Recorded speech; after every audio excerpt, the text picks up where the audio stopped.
Hello and welcome. We are live from New Delhi. You're watching DD India, India's voice to the world. This is Sports Buzz. I'm Abhishek Mahajan.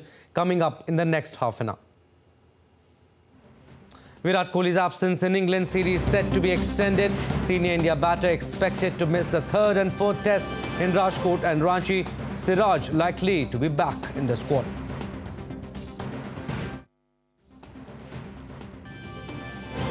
In Under-19 World Cup, Tom Straker takes 6 as Australia restrict Pakistan at 179 in the semi-final.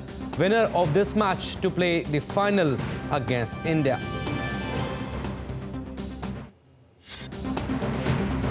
And in AFC Asian Cup Semifinal, Qatar stun Iran 3-2 to advance to the finals. Almoz Ali scores the winner to set up a title clash with Jordan on Saturday. All right, news in detail now. We'll start with the top story. Virat Kohli's absence in the England series is set to be extended, with the senior India batter expected to miss the third and fourth tests in Rajkot and Ranchi respectively. The doubts also persist on Kohli's availability for the fifth test in Dharamshala, which starts from March 7th, a factor that the selectors will consider when they meet this week to pick the India squad for the final three tests. It was on January 22nd, 3 days from the start of the England series, that the BCCI announced that Kohli had pulled out of the first two tests for personal reasons. Kohli had landed in Hyderabad the same morning to join the Indian squad, but flew out the same day. The BCCI has not made any further comment on Kohli's absence since that statement, which said Virat Kohli has spoken to Captain Rohit Sharma, the team management and the selectors, and has emphasized that while representing the country has always been his top priority, certain personal situations demand his presence and undivided attention. Among the players who missed the second test, Mohammad Siraj is set to make a comeback after he was rested as a precaution. The fitness of Rahul, who sat out with a quad strain, and Ravindra Jadeja, who sustained a hamstring injury during the first test, is being monitored at the NCA in Bangalore. All right, to give us further updates, DD India's Narayan Singh is joining us live from the newsroom. Narayan, Kohli is set to miss the third and fourth test also, and he might not even be available for the final test match also at Dharamshala. Big setback for India, you think? Definitely, Abhishek. If we talk about Virat Kohli, the stature of Virat Kohli, you know, it's a modern day great. The kind of cricket he has played for India, and he amassed a plenty of runs for India. If you take his test career, more than 8,800 runs in his test career, and 29 centuries. If we talk about ODIs, more than 13,000 runs, and a lot of centuries he scored there also. Always he's an asset for the team, and his presence in the team always boosts the morale of the team. And definitely India is going to miss his services, because we know what kind of impact he makes on a match. And if you saw the first match where India lost it, if Virat Kohli would have been there, definitely the result may be different. Definitely we can say that his absence is always a matter of concern for India. Narayan, also, what is the latest on Rahul and Ravindra Jadeja? Are they likely to make a comeback for the third and fourth test? And also Mohammad Siraj also likely to join the squad?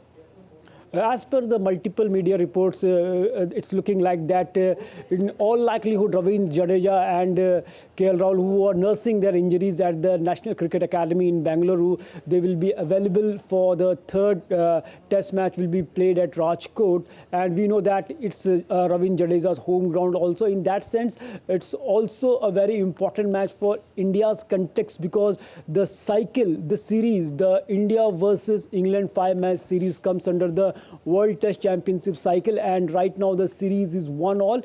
And the kind of cricket England has played in the series, we can say that in the past we used to witness a one-sided and lopsided match against India, against the touring side. They always get faltered, but this England side has shown the nerves.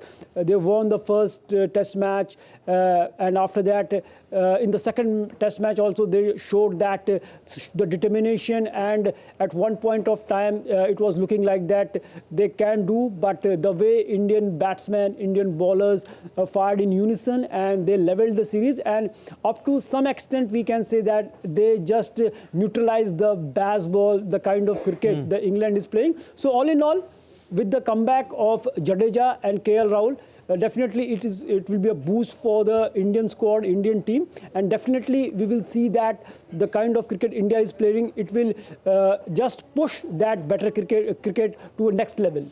Right, and it will be interesting to see, Narayan, whether Jasprit Bumrah will be part of the third test or not. But stay with us, we'll come back to you, Narayan. Meanwhile, Indian pacer Jasprit Bumrah has clinched the top spot in the test bowling rankings. For the first time on the latest ICC men's test bowler rankings, Jasprit Bumrah has become the first India quick to reach the top spot, replacing his teammate Ravichandran Ashwin. Our report. First Indian quick to reach the top spot in the ICC test bowlers rankings. Bumrah, who climbed 3 places to be ranked number 1, replaces his teammate Ashwin in the top place. Before this, his highest ranking had been number 3. The previous highest ranking achieved by an India fast bowler was number 2 on the retrospective test bowlers table by Kapil Dev from December 1979 to February 1980. Apart from Bumrah, Zaheer Khan also occupied the number 3 spot in October-November 2010. Bumrah averages a stunning 13.06 in 6 test matches in India following his 9-wicket haul in Visakhapatnam. He is the leading wicket taker of the ongoing series with 15 scalp at just over 10 runs per wicket. And yet, though the stats attract awe and mystique and force you to recheck the filters you applied to obtain them, the context of Bumrah's success trumps all number crunching. In the first inning in Visakhapatnam, he left baseball gasping for air and turned the match on its head in a span of half a session. In Hyderabad, he picked 6 wickets while no other pacer even got one. In Bumrah, India has found a gem of a player who defies conditions, conventions and laws of physics. And in a country besotted with its pantheon of batting superstars, he emerges as a refreshing paragon of subtler skill of seam bowling. Narayan Singh continues to stay with us. Narayan, although it is not the only parameter to judge the bowler's performance, but Bumrah has shown that he's all-format bowler. And after the injury, good thing is that after the injury, he's bowling full throttle. Definitely. Before that, Bumrah was not playing. He was injured. He was sent for island tour and he was made captain. Still, there were doubts over his fitness that he's same Bumrah or not. He could deliver that type of bowling for what he was known. There were some doubts, but when he was there in the Asia Cup, he played some good cricket in World Cup throughout the kind of cricket he's played now here. In this test match, we saw that he took 9 wickets, and that performance helped him rose to the world number 1 in the test bowlers ranking, and he is the first Indian pacer to get that status of number 1 test bowler. So it's a great thing. We know what kind of bowler Bumrah is, that he is famous for his Yorkers. In the past, we saw that India was struggling for a death over specialist. When Bumrah came there, we saw that that problem was eradicated, and after that, India has started winning multiple matches. We saw that with the help of Bumrah, because it was a problem for India in the foreign conditions to remove the tail-enders, because we don't have the bowlers who are bowling accurately the Yorkers. But with the advent of Bumrah, we saw that it's also induced a healthy competition in the Indian bowling lineup. In the World Cup, we saw the way in all the fast bowler fired in unison, the way Mohammad Shami, Mohammad Siraj fired, we saw that they just dismantled the opposition. And here also Bumrah is a different kind of bowler. If you take a look at this, in these conditions where spinners are effective, the England, we never saw that any visiting side just playing one fast bowler. And in such conditions, Bumrah is taking 9 wickets. So it shows the caliber of Bumrah, the kind of jugglery he did, the kind of double, we can say that dual reversing he bowled in his in this matches in the Visakhapatnam. He just, we can say, the fox the England bowlers, England batsmen, and the way he just bowling continuously in swingers, and suddenly a reversing came, and that dismissed Joe Root, and the way he dismissed Ben Stokes. It's a calf. We can say that the magic of Bumrah, the mastery of Bumrah with the ball, that he helped India to win that match and put the series on level. All right, Narayan, and also it will be interesting to see whether he is part of the squad in the third test and also the subsequent tests. But Narayan, stay with us. We'll come back to you, but we'll talk about Under-19 World Cup semi-final that is going on between Australia and Pakistan. Australia has restricted Pakistan at 179 as Tom Straker took 6 for 24 in the second semi-finals of the Under-19 World Cup at Benoni. There were as many as 8 Pakistan batters who were dismissed for a single-digit score, and it was just the effort of Azhain Awais and Arafat Minhas, who scored 52 each, that even got them this far. Straker was brilliant. He broke the opening partnership after being brought in as a first change, then made inroads in the middle overs before finally wrapping up the lower order to finish with sensational figures. There's a decent pace and bounce in this pitch, and Pakistan has a good seam attack too. And the winner of the match will play India in the summit clash on Sunday. So far, Australia has steamrolled all their opponents, with their bowlers shining in all the matches in the tournament. And Pakistan has won 2004 and 2006 editions of the Under-19 World Cup. So target for Australia is 180. It will be interesting to see whether they will be able to chase down, although the target is not that big. Narayan, Pakistan had a slow start to the game and couldn't really come back. Brilliant bowling by Australia, we can say. It looks like India versus Australia in the summit clash, but it's not over till it's over. Definitely, the second semi-final between Australia and Pakistan is also, we can say, up to the first inning, it was in similar lines along with the first semi-finals, where India were down for 32 for 4, and after that they made a monumental partnership, especially the way the captain Uday and other batsmen Sachin stitched a partnership of 171 and put India back on the track. And here also we can say at one point of time in this semi-final, it was looking like that Pakistan will be folded soon. But the way their batsmen we can say that rejected their innings and put a 179 run boards. It's we can say that not a good total, but if they play well, if they can bowl well, they can, if it remains to be seen they can defend or not. But all in all, a fantastic platform, T20 cricket. It's we can say that the kind of cricketer Under-19 cricket has given, Under-19 World Cup has given to India is fantastic. It all started in 2000 with Mohammad Kaif, when as a captain he won the Under-19 World Cup. After that in 2008 it was Virat Kohli. After that in 2012 under the captaincy of Unmukt Chand, India won the 3rd title, and after that it was Prithvi Shaw. And after that, in latest, it was in 2022, Yash Dhul.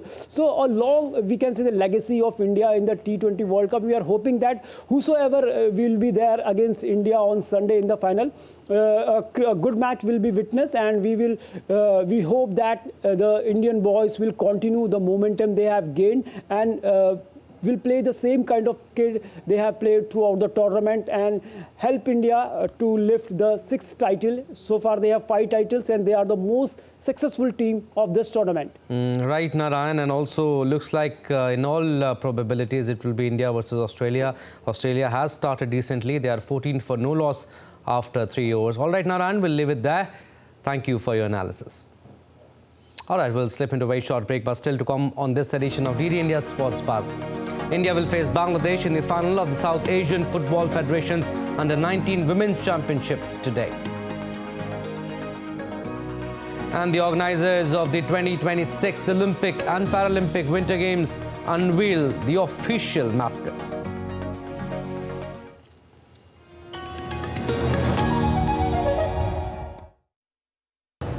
Is telepathy real or fiction?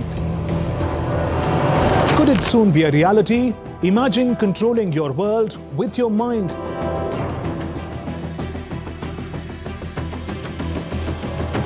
Elon Musk's brain chip promises telepathy for real. But is it safe? Is it ethical? I connect the dots to get the full picture.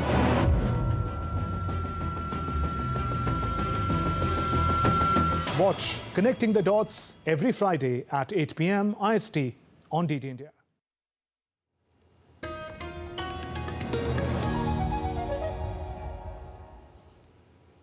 Welcome back. You're watching DD India Sports Buzz. I'm Abhishek Mahajan. Some more stories. India's boxers continue to put up a stellar show at the 75th Stranja Memorial Tournament in Sofia, Bulgaria. Commonwealth Games gold medalist Amit Pangal tackled Rudik Maxim by 5-0 in the 51 kg category. Besides, national champion Akash defeated Traor Makan of France in 71 kg category.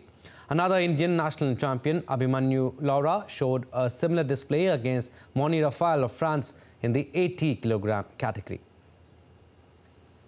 From boxing to tennis now, second seed India's Sumit Nagal stormed his way into the quarterfinals of the Chennai Open 2024. The 26-year-old defeated Italy's Giovanni Fonio 7-5, 6-2 in an hour and 21 minutes on Wednesday after beating his Indian opponent SD Prajwal Dev in the first round. Nagal also showed his class against Fonio, who fought hard before throwing in the towel. And India will face Bangladesh in the final of the four-nation South Asian Football Federation's Under-19 Women's Championship on Thursday in Dhaka. In the group stage, India won comfortably against Bhutan and Nepal, but lost to Bangladesh. India entered the final as the second-place finishers in the group, while Bangladesh reached the final as top finisher by winning all the league matches. The final is a great opportunity for India to snatch the title from the defending champion Bangladesh. India has a good attack, defense and a balanced midfield. However, it will not be easy to defeat the host Bangladesh, who so far had upper hand against its rivals. And host and defending champions Qatar beat Iran 3-2 in a thrilling Asian Cup semi-finals. Striker Al-Muzali scored the winner to set up a title clash with Jordan.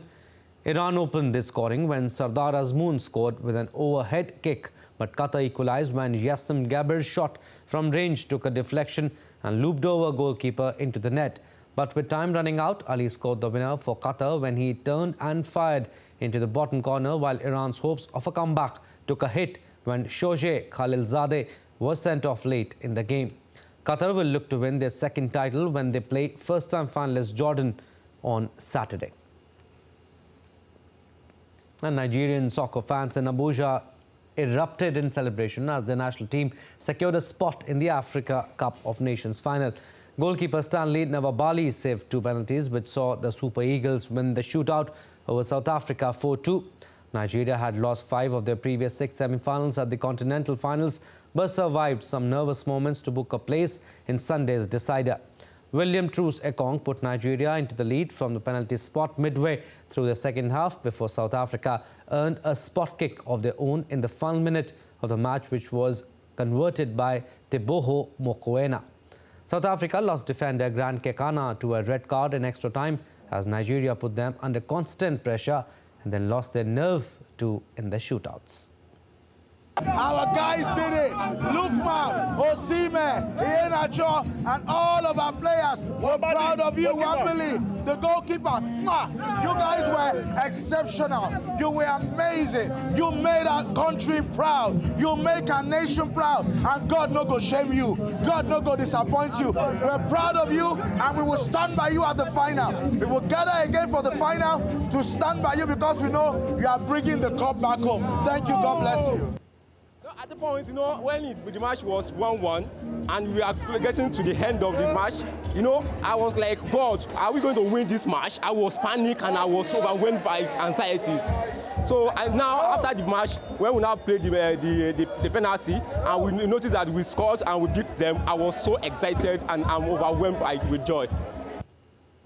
Now, Ivory Coast fans gathered in Abidjan where they celebrated the Elephants reaching the Africa Cup of Nations final with a 1-0 win over Democratic Republic of Congo. A 65th minute goal from Borussia Dortmund striker Sebastian Haller was enough to win the semi-final and continue a remarkable recovery by the Ivorians, who were almost eliminated in the group phase but will now take on Nigeria in Sunday's final. Ivory Coast fans will be hopeful the turnaround continues and interim head coach Emir Faiz's reinvigorated side can deliver a third continental title to add to the 1992 and 2015 Africa Cup of Nations victories. They thought we are dead, but when you die, you are resurrected. You become even stronger. So the AFCON will be staying in Ivory Coast. The AFCON is ours. I thought my country was a fighter, and my country is still fighting. When they said that the elephant had laid down, the elephant was never lying down. In the forest, we know who the elephant is. And the organisers of the 2026 Olympic and Paralympic Winter Games unveiled the official mascots.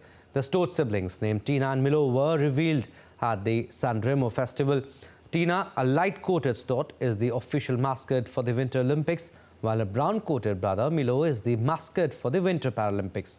The names are the diminutives of the two host cities, Tina for Cortina, Milo for Milano. The Olympics in Italy are scheduled to run from February 6th to 22nd, before the Paralympics take place from March 6th to 15th. Now, as the sporting community gears up for the Paris Olympics, we take a look at what's on menu cards for athletes who will be participating in this year's Summer Games. The executive chef for the Paris 2024 Olympic Games, Charles Guilloy, is all set to welcome the world at his table. More in this report. Chef Charles Guilloy's lentil dal is one of the 550 dishes that will be served to the 15,000 athletes at the Paris Olympics, where up to 40 tons of food will be cut up and cooked daily with regard to many different tastes and cultures. Guilloy, chef executive of Sodexo Live, the company in charge of delivering meals 24/7 in Athletes Village, just north of Paris, will head a 300-strong team tasked with feeding people from 206 countries. Sodexo Live has provided meals for athletes at the French Open tennis as well as those at the French National Institute of Football. Guilloy is all ready to welcome the world as he chopped onions and garlic before roasting curcuma, ginger, and a mix of spices, key ingredients in his dal, made with French green lentils instead of red lentils. We are going to make a green lentil dal, locally sourced green lentils, which will be served with a skyr, a rich in protein yogurt, a coriander and a lime skyr, and we will have a little corn oil to add a little crunch. He added that 25% of ingredients used in the preparations of the meals would be locally sourced. On top of that, a bakery will open and athletes will be invited to workshop to make their own baguettes. This is not a menu. We are really dealing with a colossal task with 550 recipes over the period of the Games. And of course, when coming up with these 550 recipes, we have taken into account the different intolerances and allergies, the ethnic, cultural and religious cuisines. These are things that we have taken into account, along with gluten-free, lactose-free products, and of course, halal and kosher. These are all the things you will find in the Olympic Village to answer the needs of athletes. To provide all the meals, Guilloy said 1,000 people would work around the clock at the village. Some 40 different dishes for about 40,000 meals served will be on offer every day, and nutritionists will be deployed to help athletes who don't have the means to hire their own. The service will start on July 10, 16 days before the Olympic Games begin, and will end on September 12, 4 days after completion of the Paralympics. Abhishek Prasad's report for DD India. And with that, it's a wrap on this edition of DD India Sports Buzz. But do let us know your thoughts on the news of the day. You can connect with us on Facebook, X and Instagram. You can also check out our website, ddindia.co.in. We'll be back with more news as it breaks here on DD India. I'm Abhishek from all of us here in New Delhi. Thanks for watching DD India Sports Buzz.